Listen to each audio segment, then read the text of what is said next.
Masih seputar Suratin Cup U15 ditaklukkan SSB Matwaru FC, pelatih Tulehu FC mengatakan selanjutnya akan menampilkan pertandingan yang lebih baik lagi. Meski kalah melawan SSB Matwaru Tulehu pada laga Suratin U15 memperebutkan Piala Wali Kota Ambon, pelatih Tulehu FC Angga Fardiansyah pastikan bakal memberikan terbaik di pertandingan selanjutnya. Pada pertandingan tersebut, Angga mengakui banyak evaluasi untuk menyambut laga selanjutnya.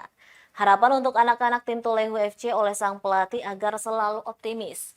Adapun perolehan skor akhir melawan SSB Matwaru Tulehu 3-2 menjadi kekalahan yang penuh perlawanan dari adik-adik Tulehu FC.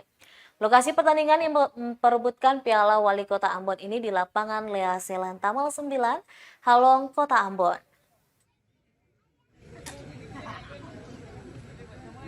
Tadi kita masih banyak belajar juga dari teman-teman, adik-adik juga baru datang terjun di U15.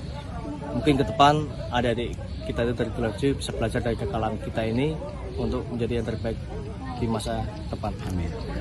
Kalau dari penglihatan Bapak tadi, apa sih yang harus perlu dievaluasi mungkin? Kalau perlu evaluasi banyak, kita mungkin dari segi kiper, kita evaluasi kiper.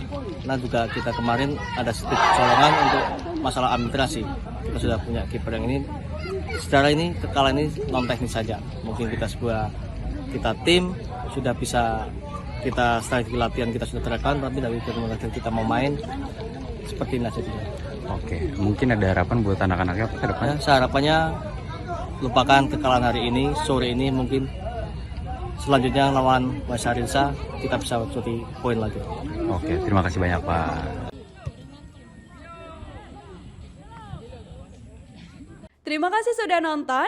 Jangan lupa like, subscribe, dan share ya.